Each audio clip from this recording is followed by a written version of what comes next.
again, say to everyone saying that please join this afternoon session, because what we are doing here or what happening here in this session is very in depth. But I didn't get the chance to talk because already session went up to 1.5 hours. So then I didn't say anything. But yeah, the discussion was around emotions, and Somita explained the Honopono technique, which is, I mentioned the fourth technique which I use. But definitely, as we go on discussing this book further and further, slowly, I start sharing all those related material as well. The books and the everything, books and related techniques, videos, etc. Yeah. Sure. Yeah, looking forward. Yeah. Let someone just drop a message in the group that we are starting, and then we'll start. So if anyone wants to join, they will join. People do join, but I think they just come a little late. Little bit late. Yeah. Also, Actually, I've one more put a thing, what message. we can Yeah. do, Maniselvi, going forward, like every day, what we can do just before we begin, na, just name the chapter and topic maybe what we are starting today, because that will help, because in the recording also, na, it helps to organize it properly. So we have decided to make it as a habit of just saying it out loud whatever we are starting with. So let's do that from today. Yeah. Okay. Mansi, I this morning I went through the recordings of today's sessions. Today's session, which is on synchronicity.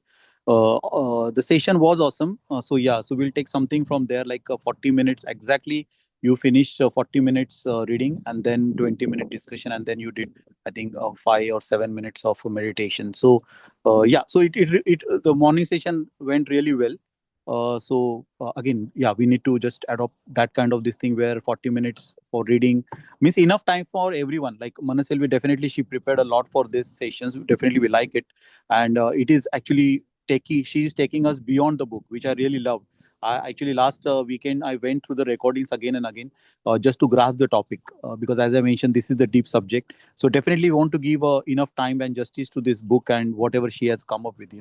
So even if my suggestion again, this is again for this thing, even if this book takes a little bit longer time, it's fine. Means, instead of reading 5 or 10 books on emotional intelligence, if we just focus on one and get the grasp of it, I think it is going to benefit a lot. So yeah, we'll take our time. No rush, no rush. Yeah. Yeah, no problem. Yeah, in fact, Vanisal is taking this beautifully, Awesome. Yeah. Yeah. and we will go by her way, like however she would want to go. So yeah, Manisali, let's start. I think Yes, whoever please. wants to Yeah. join will join. Okay. Fine. So,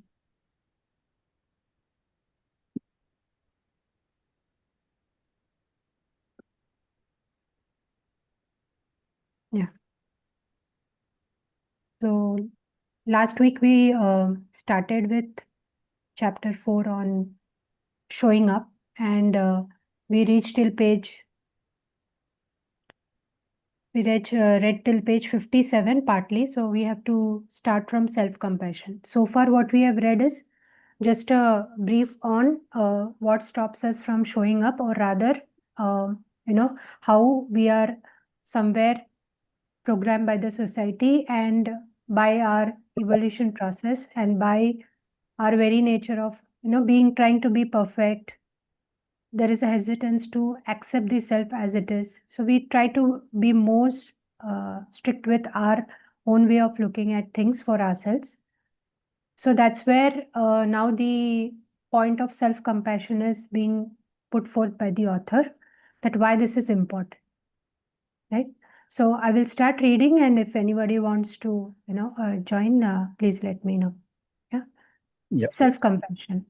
According to folklore, in a story I heard from many sources growing up in South Africa, but have never been able to confirm, when a member of a certain tribe acts badly or does something wrong, he must take his place alone at the center of the village. Every member of the tribe gathers around him. Then, one at a time, each person, man, woman, and child, lets him have it. But they aren't describing what a jerk he is. Instead, the villagers carefully catalogue all his good qualities. Whether true or not, the legend illustrates the power of a kind word, or two, or 2000. It's a tribal version of the scene in It's a Wonderful Life, in which all the citizens of Bedford Falls remind George Bailey of the huge impact his simple existence as a small town banker has had on his friends and neighbors. Imagine if we treated ourselves with that same kind of compassion and support rather than the recrimination we often fall into instead. That doesn't mean soft peddling the negatives or twisting ourselves in knots trying to work around them or denying that they exist. Rather, it means forgiving ourselves for our mistakes or imperfections so we can move on to better, more productive things. Showing up takes guts. It's scary to consider what we might learn about ourselves when we look inward. What if we unleash some truth that could destabilize a relationship? Our call into question a way of life that, while it may be far from perfect, it is at least familiar. But some showing up doesn't mean building a wrecking ball. It means bringing history and context into the equation to find the full significance of what's there and then putting that understanding to work to make things better. Showing up involves acknowledging our thoughts without ever having to believe they are literally true. Brooders, especially, should take note of this because the more often we hear some dubious statement repeated, even just inside our own heads, the more likely we are to accept it as truth. Showing up starts the process of getting us off the hook. My homeland's racial segregation finally ended in 1994 with the election of Nelson Mandela, the country's first black president. Part of Mandela's genius was that as he worked to undo the damage done by the institutionalized hatred, he led his country beyond the bloodlust and score, settling that has kept hostility alive for centuries in other parts of the world. When it came to facing up to South Africa's deeply painful past, Mandela's government established a Truth and Reconciliation Commission whereby people would show up, own up to what they had done or what had been done to them, and then move on. It was now not about an eye for an eye or punishment or recrimination, but about healing and moving on with building a new, just and democratic society. Even with truth and reconciliation, though, we can't control the world, which means that it will never be a perfect place. The only way to get anywhere is through the practice of acceptance. In fact, one of the great paradoxes of human experience is that we can't change ourselves or our circumstances until we accept what exists right now. Acceptance is a prerequisite for change. This means giving permission for the world to be as it is. Because it's only when we stop trying to control the universe that we make peace with it. We still don't like the things we don't like. We just cease to be at war with them. And once the war is over, change can begin. To continue the battle analogy, you can't rebuild a city when it's still under bombardment, but only when the attacks stop and peace prevails. The same goes with our internal world. When we stop fighting what is, we can move on to efforts that will be more constructive and more rewarding. I often advise my clients that a good way to becoming more accepting and compassionate toward yourself is to look back at the child you once were. After all, you didn't get to choose your parents, your economic circumstances, your personality, or your body type. Recognizing you had to play the hand you were dealt is often the first step toward showing yourself more warmth, kindness, and forgiveness. You did the best you could under the circumstances and you survived. The next step is to think of yourself as the hurt child you once were, running up to you, the adult you are now. Would you first mock the child, demand an explanation, tell her it was her fault, and say, I told you so? Not likely. You would first take the young, upset child in your arms and comfort her. Why should you treat the adult you any less compassionately? Showing yourself kindness gets even more important during life's rough patches. People who are going through a breakup, have lost a job, or missed out on a promotion are often quick to scold, blame, and punish themselves. That internal chatterbox starts in with the should have, would have, could have, and the I am just not good enough. Seriously, it can sound like a nasty little troll, can't it? In a study of people going through divorce, researchers found that those who expressed compassion for themselves at the beginning of this painful experience were doing better 9 months later than those who had beaten themselves up over faults such as not being attractive enough. When it comes to facing up to all our emotions through tough times, it's also important to remember the distinction between guilt and shame. Guilt is the feeling of burden and regret that comes from knowing you have failed or done wrong. It's no fun, but like all our emotion, it has its purpose. In fact, society depends on guilty feelings to keep us from repeating our errors and misdeeds. A lack of guilt is actually one of the defining features of a sociopath. While guilt is focused on the specific misdeed, shame is a very different animal. Linked to the feeling of disgust, shame focuses on a person's character. Shame casts one not as a human being who did a bad thing, but as a human being who is bad. This is why people who are shameful often feel dismissed and diminished and worthless. It's also why shame rarely leads us to take action to make amends. In fact, studies show that people who feel shame are more likely to respond defensively, perhaps trying to escape blame, deny responsibility, or even pin it on others. In studies, prison inmates who exhibited shame at the time of their incarceration ended up reoffending more often than those who exhibited guilt. The key difference between the two emotions: self-compassion, yes, you did something wrong. Yes, you feel bad about it because, hey, you should. Maybe you even did something really wrong. Even so, this transgression does not make you an irredeemably awful human being.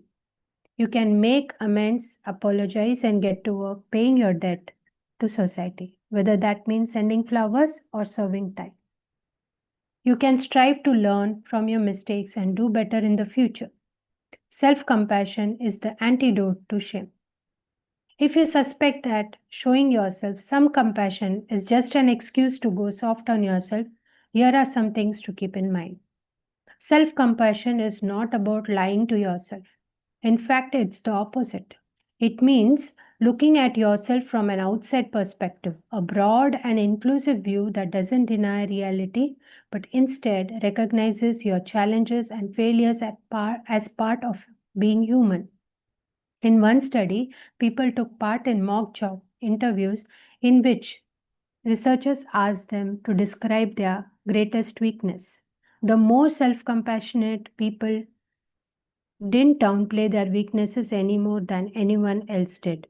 However, they were far less anxious and threatened by the whole experience.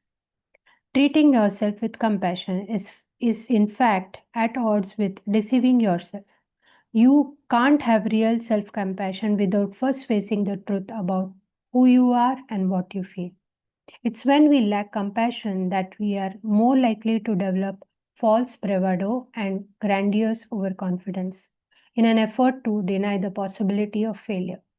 When we lack compassion, we see the world as just as unforgiving as we are. So, the very idea of failure is crippling. Imagine an exceptionally bright, hardworking student who graduates at the top of her high school class and heads off to one of those best of the best colleges everyone wants to get into. She arrives at college to find that everyone around her is just as smart and dedicated as she is. In fact, some of her new classmates are even more accomplished, come from sophisticated families, and went to fancier high schools. If a student identifies too narrowly with herself as the geeky brainiac or the smartest kid in the class, as she always has, what's going to happen to her sense of self. As she struggles to keep up with all the elite students surrounding her, she will need a healthy dose of emotional agility to define herself in a new, broader, and fluid way.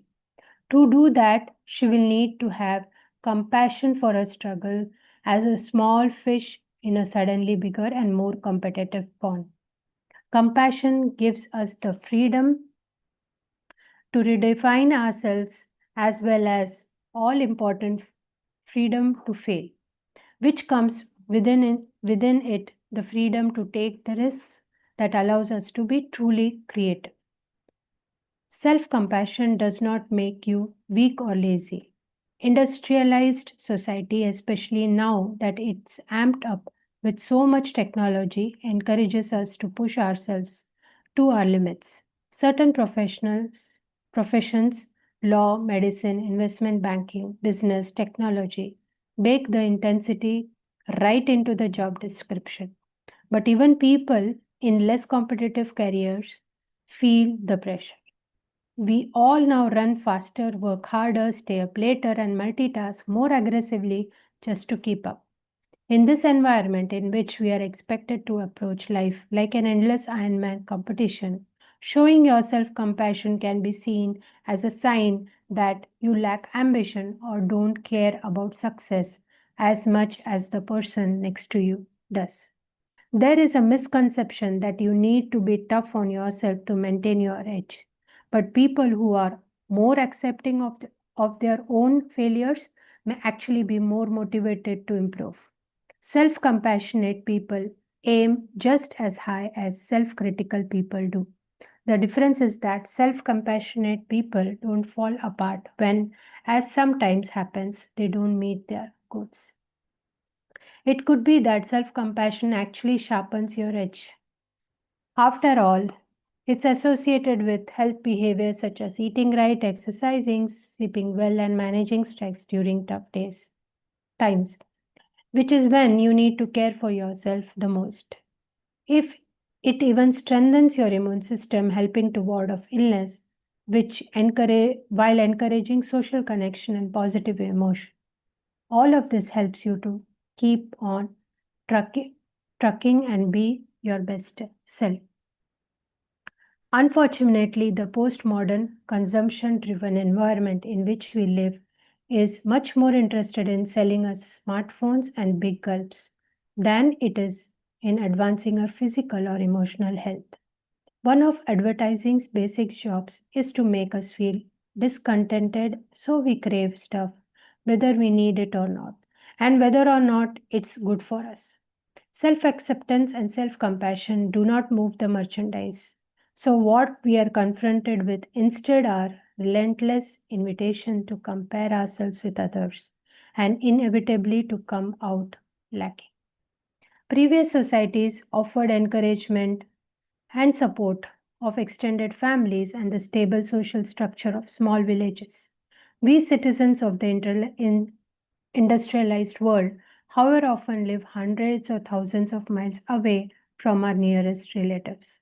In anonymous and isolating cities where we are bombarded by images not just of all the cool gadgets and other gleaming goodies we do not possess, but also of gorgeous men and women who set a standard of Photoshop perfection that is impossible to meet. Meanwhile, everyone is posting online snapshots of their fancy dinners and selfies of themselves being fabulous on vacation.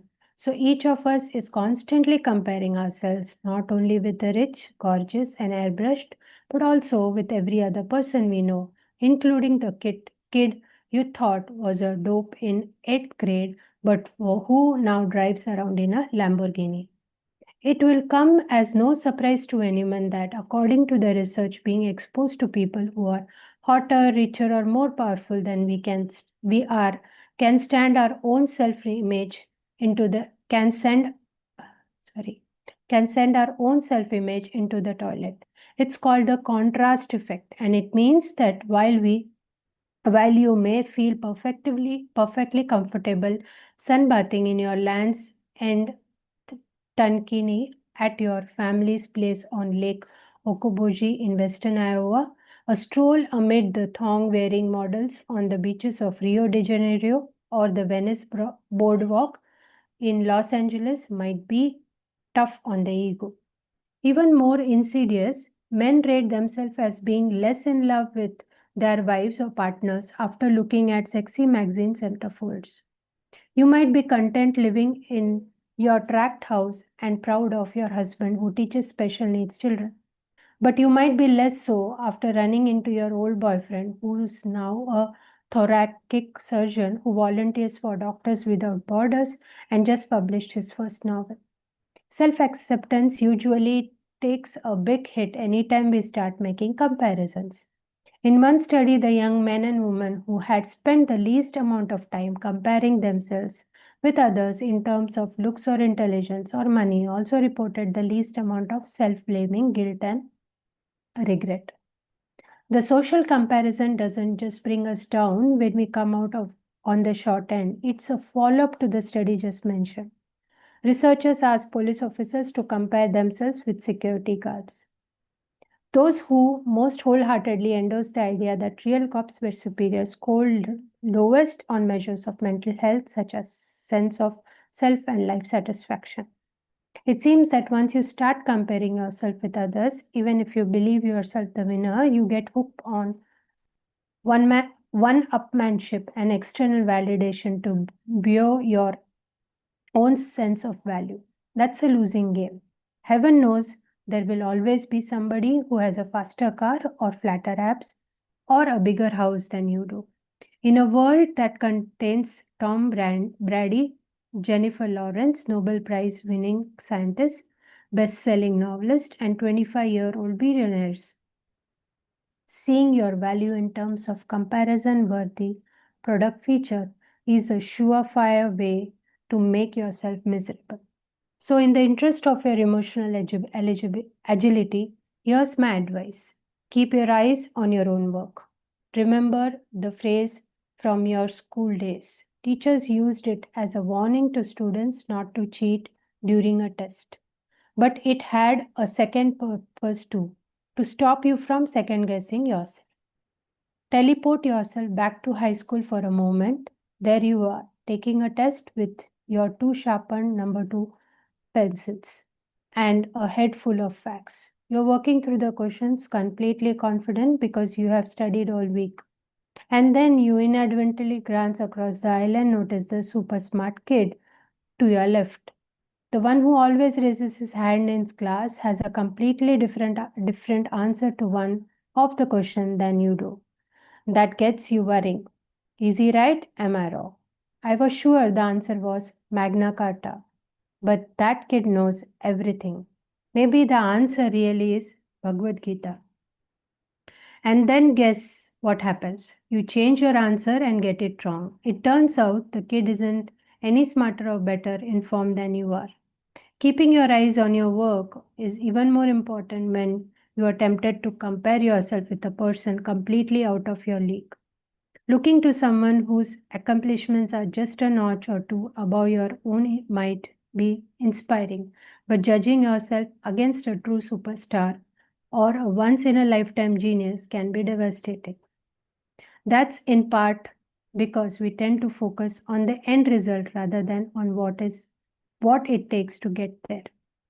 Let's say you play violin in a chamber group just for fun. If you think about process, the fact that the first year violinist is a little better than you gives you a benchmark for improvement. Work harder and maybe you will rise to that level. But measuring yourself against a virtuoso like Joshua Bell will simply make you crazy. You have to remember that aside from being incredibly gifted, Bell began taking lessons at age 4 after his mother found him using rubber bands stretched across the handles of his dresser drawers to pluck out music he had heard her play on the piano. Once he started taking lessons, how many hours over the next 20 years do you suppose he spent in a room by himself practicing the violin? Would you have been willing to be so disciplined and committed? Think of all the things he didn't get to do because of all that time playing scales. And even if you think you might have been willing to work that hard, You weren't given the opportunity. So why torture yourself? Comparing yourself to Joshua Bells or Mark Zuckerbergs or Michael Jordan or Meryl Streeps of this world is like learning to swim and comparing yourself with a dolphin. What's the point? You have to be you as you are rather than a desperately striving lesser version of somebody else. Would anyone want to continue? Yeah, I can go. Yeah, please. Your inner critic. We have all heard of the inner critic, but some of us have an inner prosecuting attorney, or maybe an inner hanging judge, where the compassionate view might be to see ourselves as a work in progress. Okay, I didn't make the team, but I'm getting there. We flagellate flagellate ourselves with self-loathing self-descriptions like fake or imposter or loser. How would you respond if your child was falling behind in class or hitting the cookie jar too hard? Most of us would try to find a tutor, switch out the cookies for the apple slices, or suggest that the whole family get into hiking. But when we as adults hit a rough patch at work or put on a few pounds, the first thing we do is start thrashing ourselves, which is no way to find the motivation to change. When we are anxious, we call someone we love. Why? Because warmth and kindness make us feel safe, valued, and that we can cope. So why can't we be that kind of loving friend to ourselves, turning that kind of compassion inward? And why do we take someone else's occasional bad review of our behavior? I can you scroll up? Uh,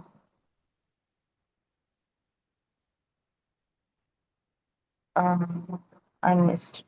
Okay, yeah. And why do we take someone else's occasional bad review of our behavior or performance more to heart than we take our friends' much more frequent compliments? People can be harsh, biased, unkind, narcissistic, self serving, and just plain mean, which is why it's vitally important to remember that someone else's negative evaluation of you is rarely objective, and that there is absolutely no reason to interpret that bad review as the truth, much less to incorporate it into your own self evaluation. Stories that do carry some element of truth can actually be the most troublesome because we put a lot of stock in truth, no matter how selective and partial it may be. Perhaps, as your classmates years ago never failed to point out during dodgeball, you were bad at sports. Okay, but maybe you were bad at sports because you preferred painting, reading, or writing code to hurling a ball at other kids. Or maybe you thought sitting out the game to keep your friends with Asthma Company was more important than being the fourth grade PE champ. Which truth? Okay, scroll up. I'm reading from the screen. Do you hold on to? Your story is your story. You need to own it rather than it owning you and to honor it with compassion. Your mother in law may call you impulsive, but maybe you're just spontaneous. Your husband may say that you are a control freak, but you have the choice of accepting that term or choosing to see yourself as organized. Your wife may be bugging you about your love handles, but hell, you're 50.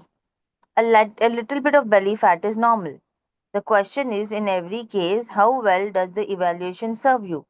If your cholesterol is high and you can't climb stairs anymore without getting winded, maybe you should head to the gym. If you get stress headaches and are regularly up until midnight folding laundry, maybe you could lighten up on being organized. The point is, the person who has the final say over what's of value in your life should be you. Developing meaningful compassion for yourself does not mean deluding yourself. You need to be deeply aware of who you are, for better and for worse, and fully attuned to the world around you. But even when we are dealing with the real world as it is, you have enormous leeway in how you respond to it. Choosing willingness. We want life to be as dazzling and painless as possible. Life, on the other hand, has a way of humbling us, and heartbreak is built into its agreement with the world. We are young until we are not. We are healthy until we are not. We are with those we love until we are not. Life's beauty is inseparable from its fragility. One of the greatest human triumphs is to choose to make room in our hearts for both the joy and the pain, and to get comfortable with being uncomfortable. This means seeing feelings not as being good or bad, but as just being. Yes, there is this relentless assumption in our culture that we need to do something when we have inner turmoil.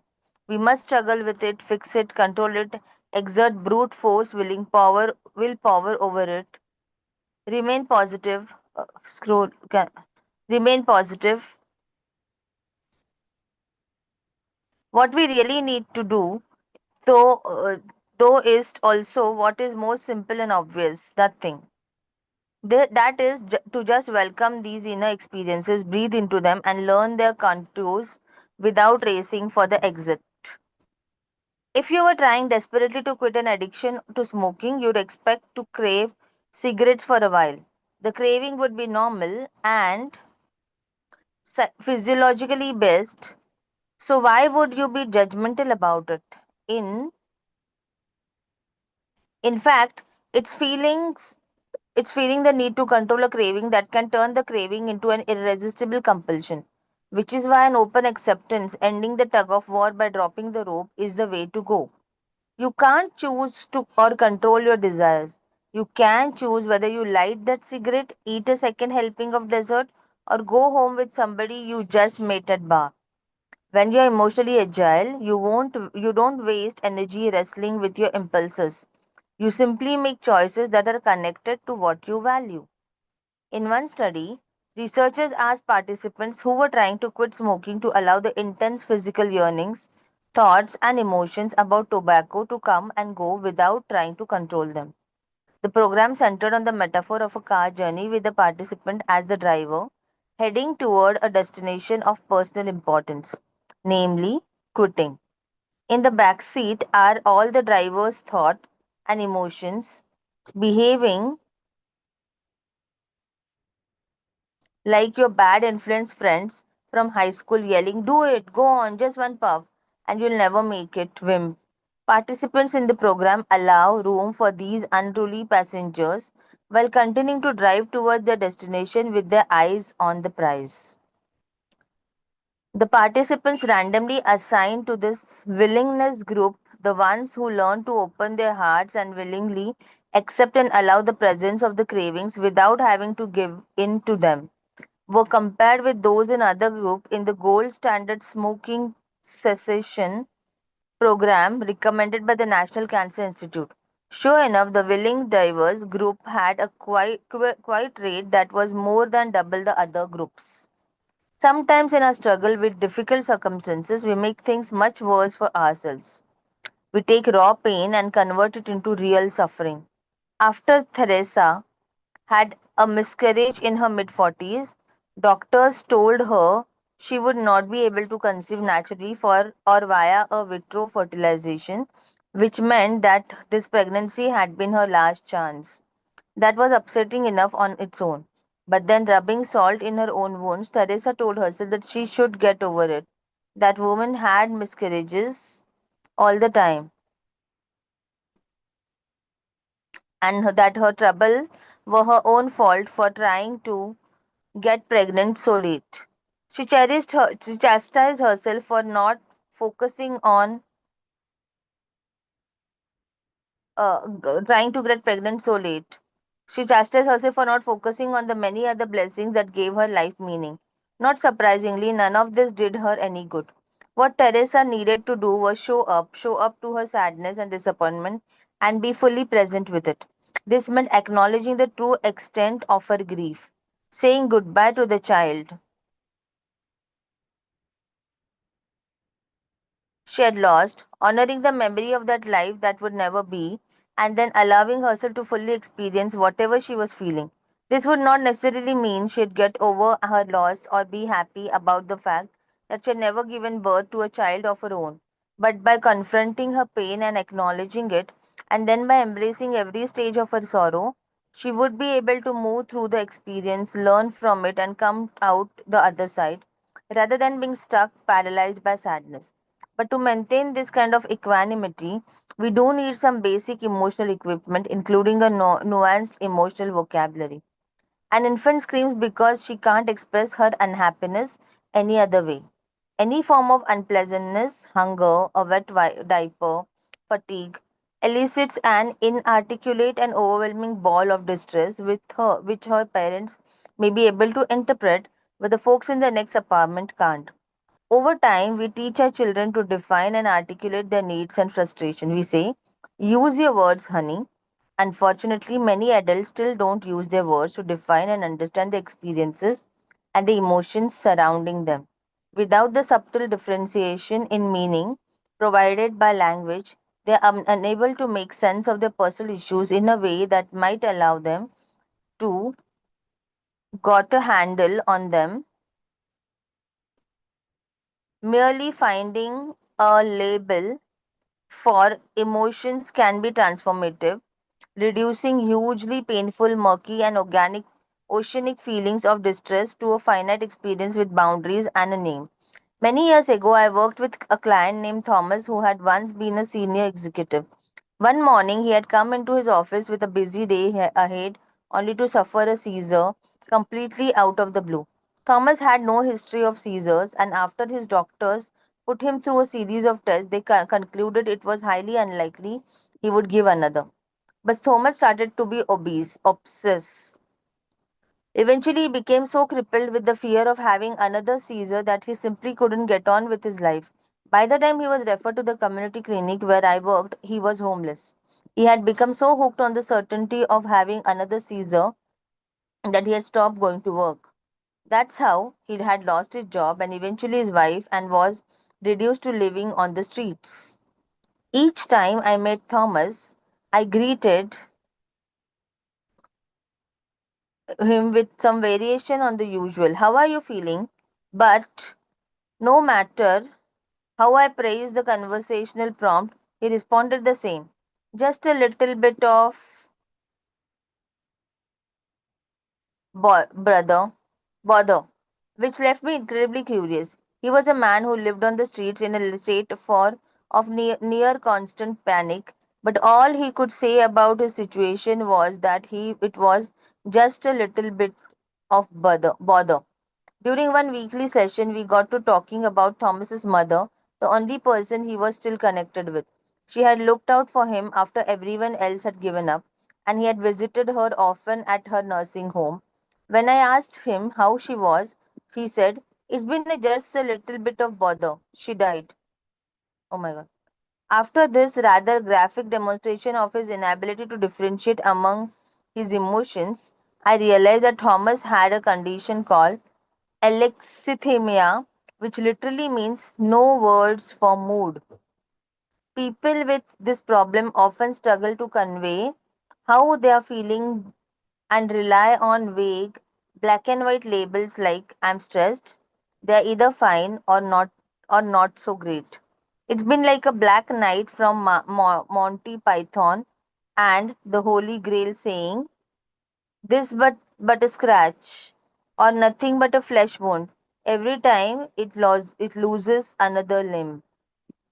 Bapre. Words have Right, enormous Nancy, power. The wrong we will stop here today. We'll stop here today. Okay, okay, Yeah. okay. Even the So, topic is longer to finish. Just curious. yeah, it is actually it is total till 70. Actually, two more pages. Should we do it? Finish it off? Is it okay? I'm okay. You Yeah, decide. let's Like finish. Yeah, it's let's up to you. finish two more pages. Yeah. Okay, fine, fine. Yeah. Words have enormous power. The wrong word has led to wars, not to mention the end of countless marriages.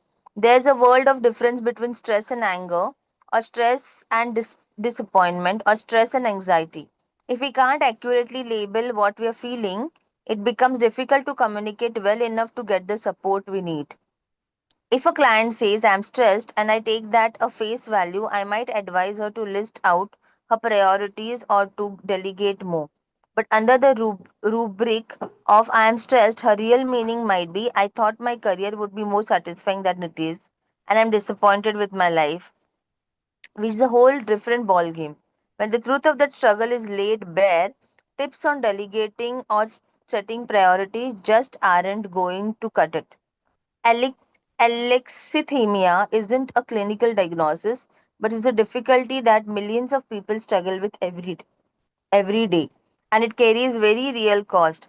Trouble labeling emotions is associated with poor mental health, dissatisfaction in jobs and relationships, and plenty of other ills. People with this condition are also more likely to report physical symptoms like headaches and backaches.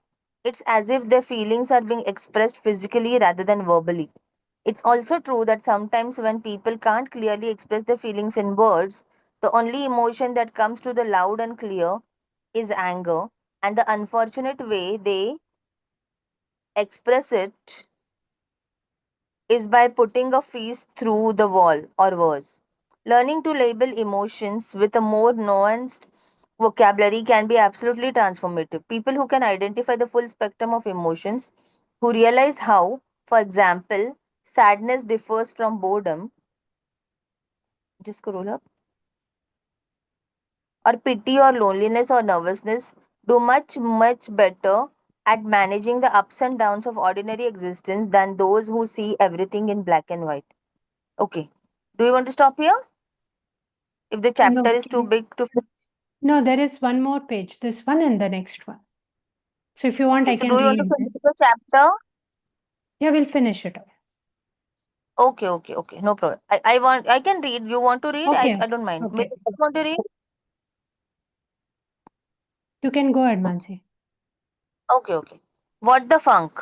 Along with the importance of precisely labeling our emotions comes the promise that once we do give them a name, our feeling can provide useful information.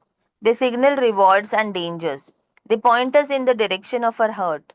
They can also tell us which situations to engage with and which to avoid. They can be beacons, not barriers, helping us identify what we most care about and motivating us to make positive changes. My clients live all over the world, so I travel a lot. When I travel, I often find myself in some variation of the same setting. I'm a nice hotel room with a beautiful view. I'm in a nice hotel room with a beautiful view, a room service dinner, and a sneaky feeling that I label as guilt. I feel guilty that I'm not spending my time with my kids, Noah and Sophie. I feel guilty that my husband, Anthony, is at home without me. And it's not a comfortable feeling, but time and time again, there it is. I used to get hooked on old stories.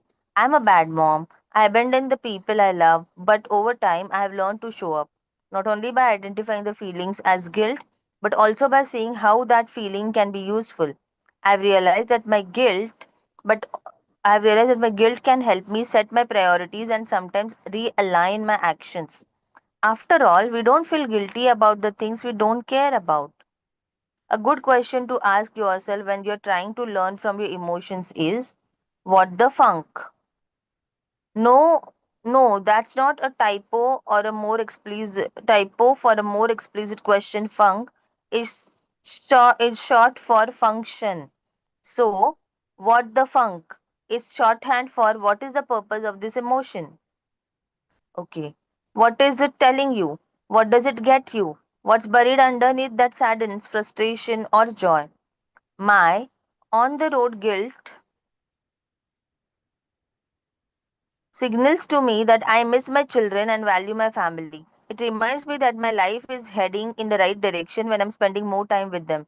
My guilt is a flashing arrow point toward the people I love and the life I want to lead. In the same way, anger can be a sign that something that matters to you is being threatened. Have you ever been mad at a colleague for thrashing one of your ideas in front of your boss? On the face of it, that scroll up. Anger could seem like, well, just anger. But deeper down, it also could be a signal that teamwork is a value you hold dear, or that you feel that less secure in your job than you'd realize.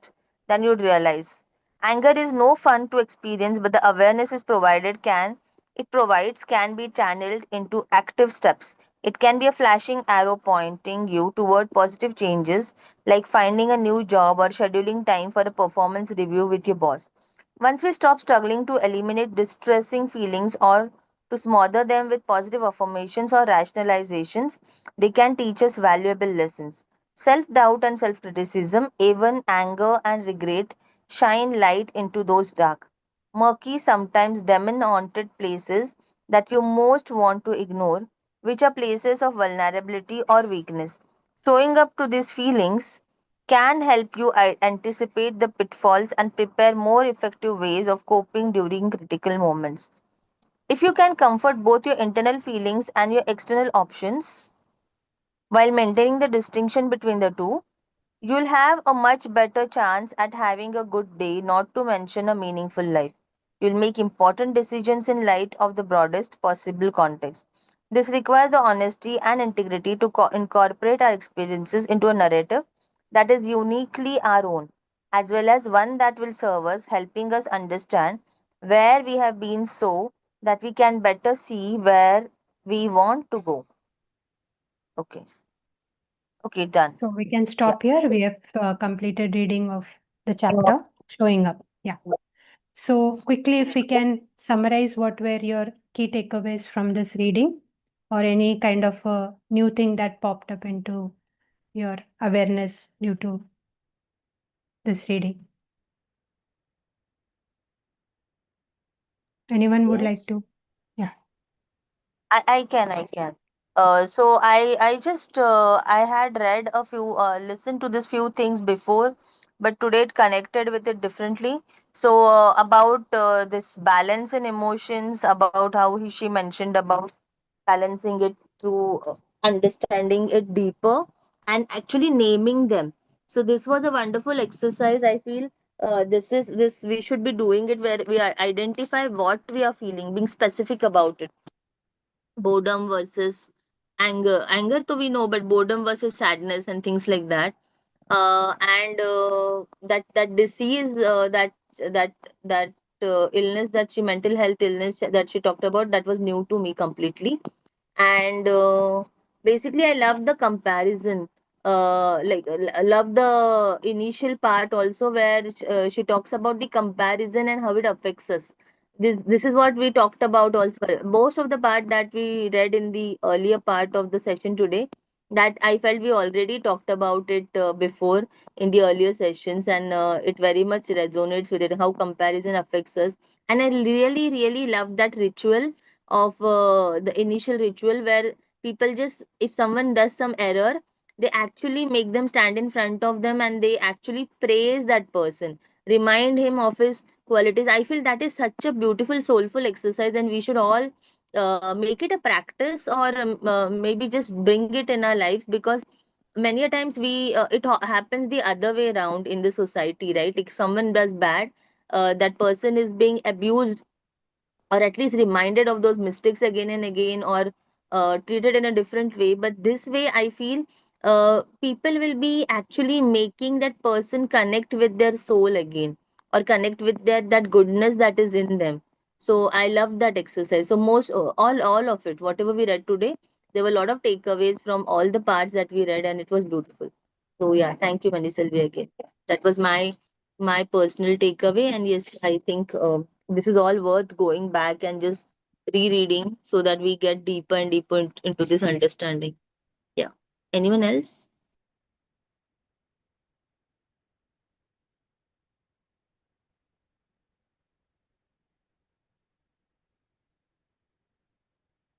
Yes, Okay. Milinji, So Shri, anyone, please? Yeah, I'm just wondering, is Shri there today? Mm-hmm. Yes, Okay. It's Shri. Shri, go ahead, add something. After a long time, I'm seeing you in a group. yes. Um, I like the fact about the author mentioned.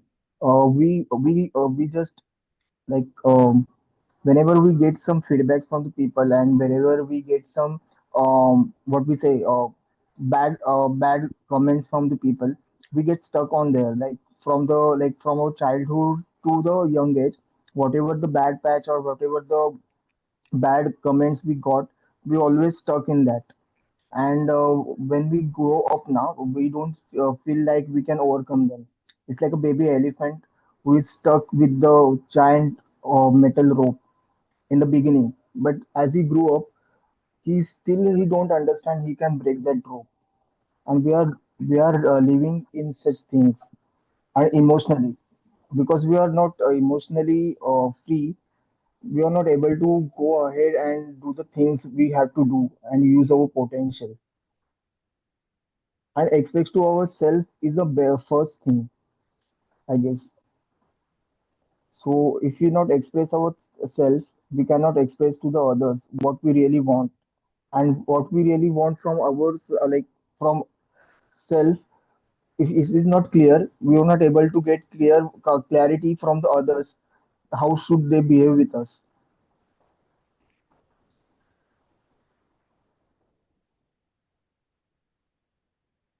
Right. Hello. Yeah. Right. Anything Awesome. else? Oh no, I guess that is from my side. Right. Very good example of the rope tied to the elephant. The elephant thinks that it cannot be. Yeah. Cannot be broken. Yeah. Yeah. Awesome. Awesome share, Srirang. It's really good. Yes, definitely. I think everyone has gone through those kind of experiences. I gone through the same experience. Yes, childhood. Someone said something. I still remember these things. Uh, for me, today's topic is really again close to the heart because yes, it is actually really helping me. This book and what we are discussing here too. To understand my internal emotions, to do the internal investigation, reflection kind of thing. So this is really good. Really, as just Mansi said, the very nice practice of labeling.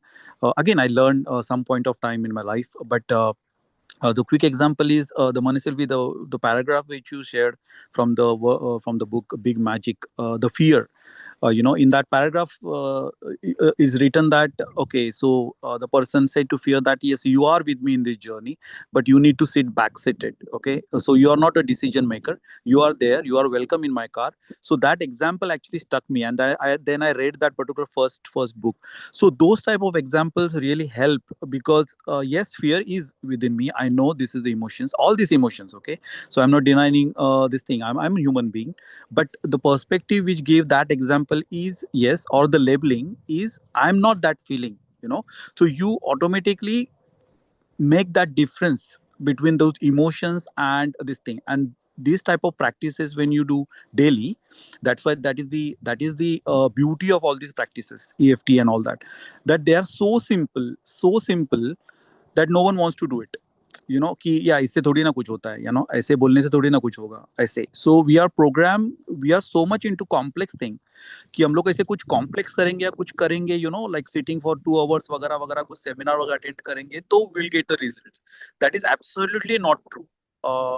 ये that's why I love this particular book or whatever just Shri shared. This is what internal work that we required instead of working outside people. Instead of trying it outside first, this is all internal work, which I love to do. Each and every emotion, inner critic, yes, it is there, comparison, yes, there. And this book give that highlights actually.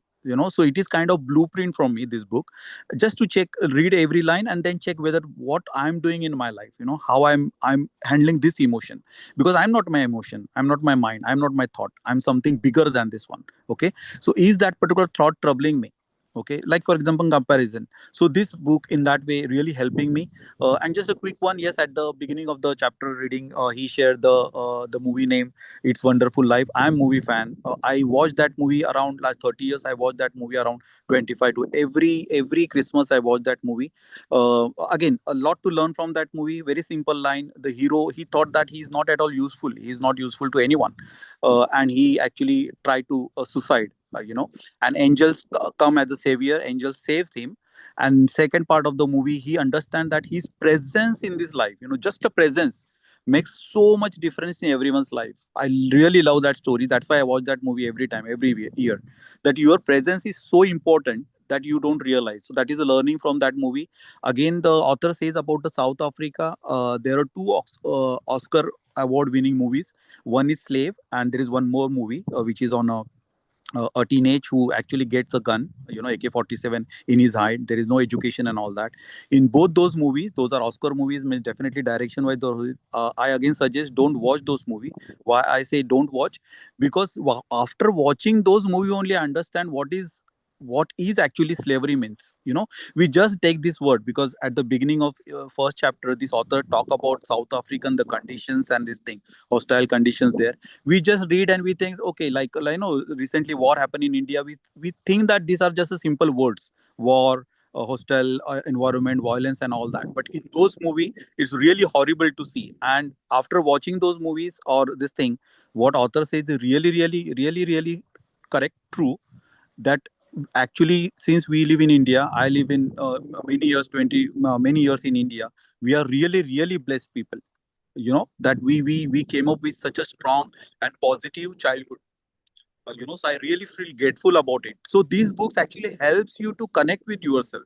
That absolutely, in my life there is no problem. The problem which I say this a problem is not at all a problem.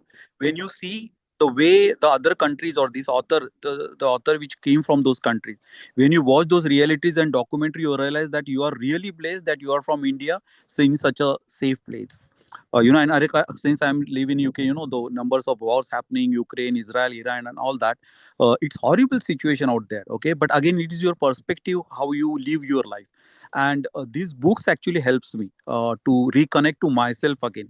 So always there is one book which gives me the bottom line, saying that okay, now this is the book. For example, love yourself. If I want to work on that area, then mirror book for Louise Hay is there. If I want to work on gratitude, so magic of gratitude book is there. Now if for emotions, then definitely I will refer this book to everyone, because it is written in a very plain English, very easy to understand. So again, thanks to everyone sharing this book and reading this thing, because it helps actually. Otherwise, as Shri mentioned, yes, there is no rope at all. Miss Rope, yeah, the old these things, memories and all that, they do not have absolutely nothing power to hold you. But since you think that yeah, they're holding you, just you keep on dragging your life. So these type of books and this discussion definitely helps me. So thank you everyone, thank you for your sharing and your time here. Thank you. Okay, so before I summarize for the day, I would just like to us to all view a clip and then see how this character, the lead character, is showing up or whether the person is not showing up. Yeah, I'll just share my screen. Yeah.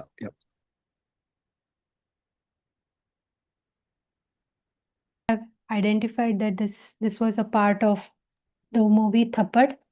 Yeah. And I just want to know how you can connect with what we read today, that is showing up for yourself, your emotions, and what happened in this scene. What points you could connect, and whether the character showed up for herself or not. What do you think? Anyone?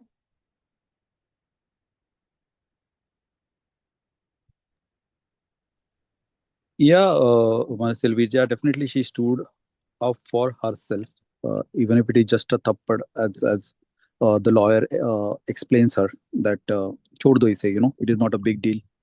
Society में होते रहता है, but it comes to the self respect, and she stood for her self respect कि अपने आप को आईने में खुद के नजर में देख नहीं सकती. It is a big this thing for her.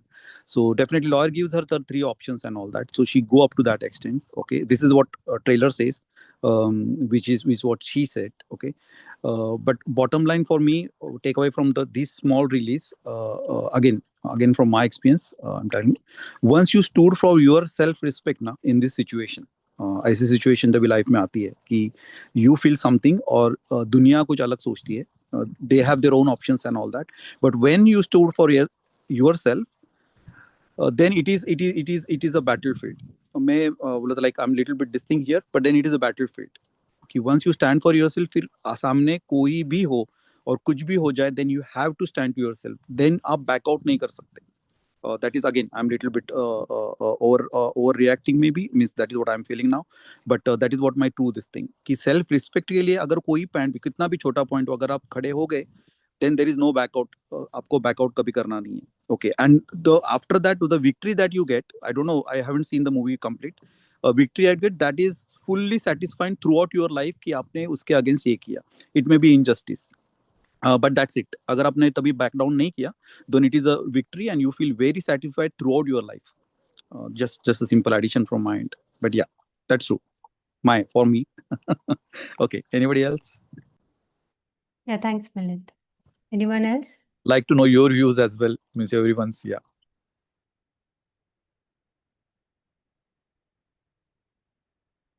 Okay, no one? Fine.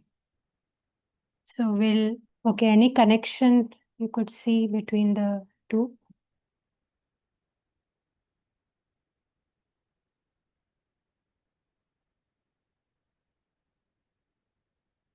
Anyone want to share anything?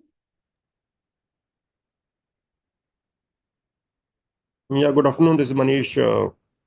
Yeah. I joined late, but I want to share something which may not be fully relevant to that, but still I wanted to share that. See, in life, whatever decision we make, small, big, the point is that whatever decision we make, and based on that decision, if it is affecting any person in the family, in the society, it is our responsibility that we communicate to those people in a very a compassionate manner, in a clear manner. Because what happens is that sometimes if we don't communicate well, you know, uh, then we might not be doing justice to ourselves and the other people who are affected by that. So I think in a society, in a family, and parent-child relationship and husband-wife relationship, I think communication is a very critical area, and I think strong communication with a lot of compassion is very important. What I believe. So I think that makes a very important part of life. Yeah, thank you. Yeah, thanks, Manish. Anyone else? Anybody Yeah, else I could? just Yeah. Yeah, I would beautiful clips, Manisalvi, and in fact, first before saying, I want to acknowledge how you bring up with different ways of presenting with different techniques every day, something or the other. It's a surprise element, and that is very beautiful, very creative. And today, I love the way you showed the stark difference between both the ladies, and I feel this is obviously a case where in the society where we see like women are mostly, I feel, uh, conditioned to suppress the emotions, and as we saw in the second clip, right? So that is how it is being going on from generations.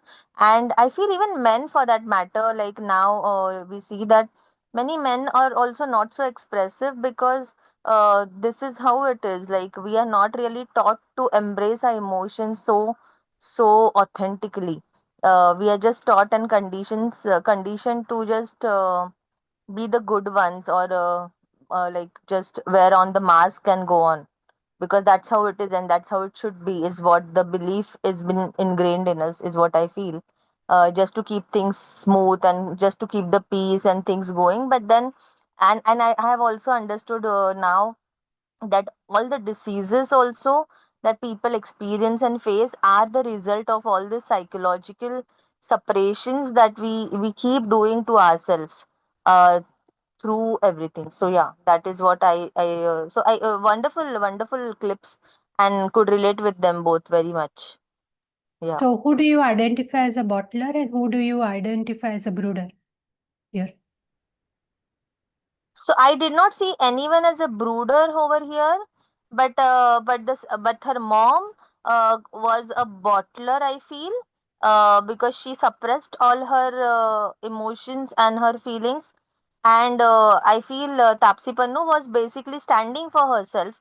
So I did not see anyone as a brooder. I may be wrong, but that's from my perspective. I did not see a brooder over in this situation. But yes, definitely her mom was a bottler, and Tapsi Pannu was actually showing up for her feelings very authentically and courageously, for that matter.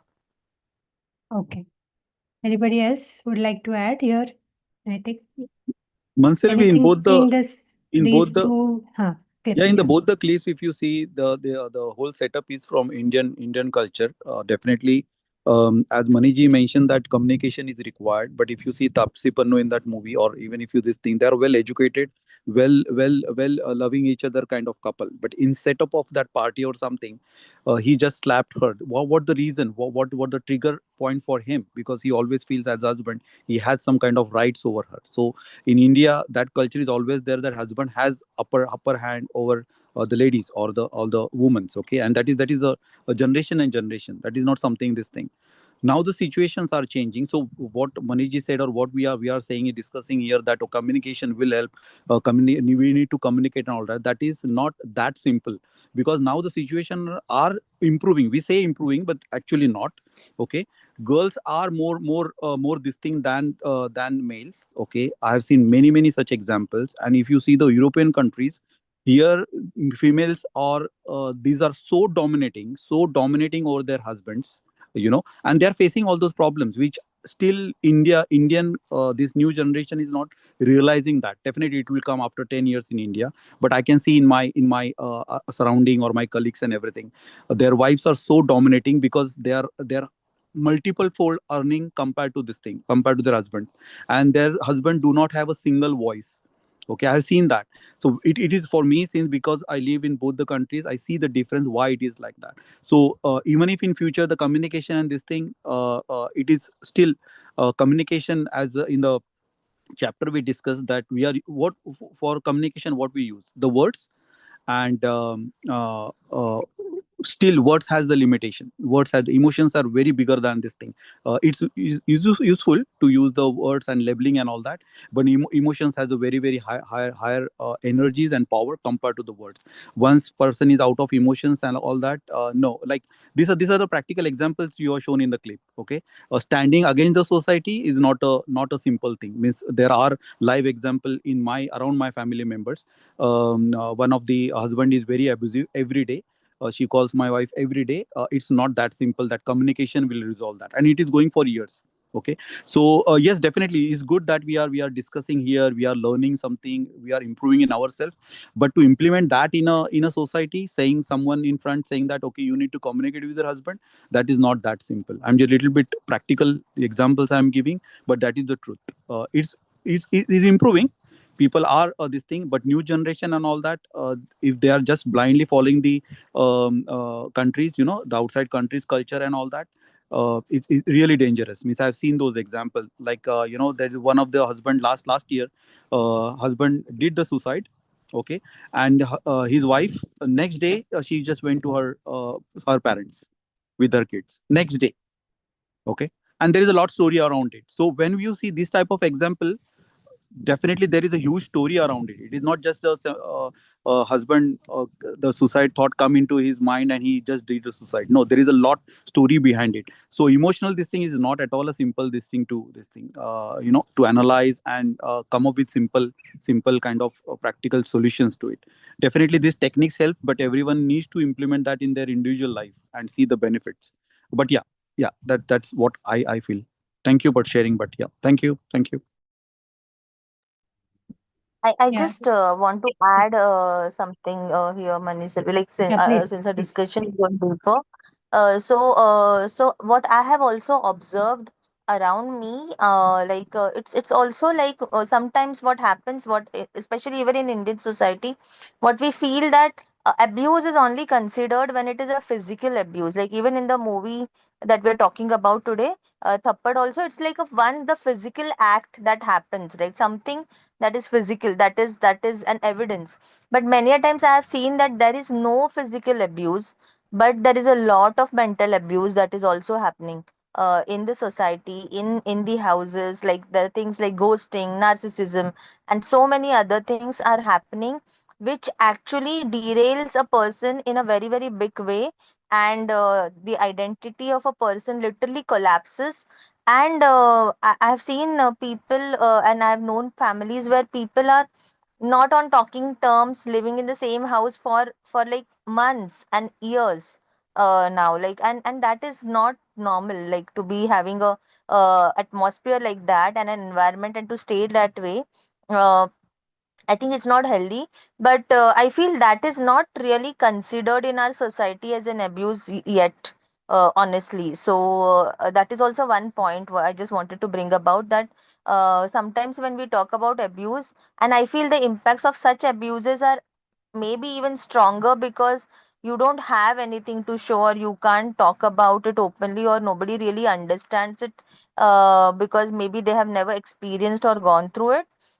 So some taunting or some kind of behavior, something, anything that is not human or being, that is also an abuse. And I feel that that also needs to be somewhere now. I feel it has to be addressed. And so yeah, that is one thing I just wanted to bring about. And that also causes a lot of emotional turmoil in a person, and identity and existential issues come up, and people do sometimes take extreme measures because of that, go into depression and things like that. So I've seen that happen. So yeah, that just wanted to bring that out. Yeah. Milind, you want to say something, add something? Yeah, people sit in a home, and they everyone is scrolling. There is no healthy discussion or communication between family members. I've seen that many places. Only because they don't miss solely because of social media and all that. They just drag themselves into these social media thing, and actually they are actually running away from the realities of the life. Okay, they are not, the No, families no, are not I'm coming. not talking about the habits that are changing the scenarios, but I'm talking about these conscious choices where the relationships are Correct, so ruptured correct, that correct, there are no emotional connect correct, involved, in fact. correct, So they correct. are so careless and they are so okay with this that they just don't care enough for the other person, or don't want to treat the other person as a human. Like if you see, like even if two people are there in staying as a paying guest, or even if Yeah, two strangers cross one another and something happens, there is some small gestures or small words of exchange or something happens. But I have seen people in families where they just don't care enough for one another, yeah, but they're just together for some conveniences. So that's what I'm talking about. It's not like the habits that are pulling us in this direction, but it's more about the choices that people are okay to make in spite of everything. And I think that also are I think, and I have not, it's not one example. I've seen it like a common thing in many places, like because when I talk with people on one-on-one. So I think that is also something that needs to be addressed. I don't know how many of you are aware of it, but that is also a scenario. I just understand it. So just wanted to talk about. Yeah, thanks, Mansi, Milind, for sharing your perspectives. I think why I chose the first clip was because to make us realize that even if we read many books on emotions, when the reality hits, you will be tested, right? And then you will have to show courage to stand up for what you want, right? So you'll have to have a internal kind of a court case that you have to resolve it in your mind, and then you have to face the court case outside with the outside world.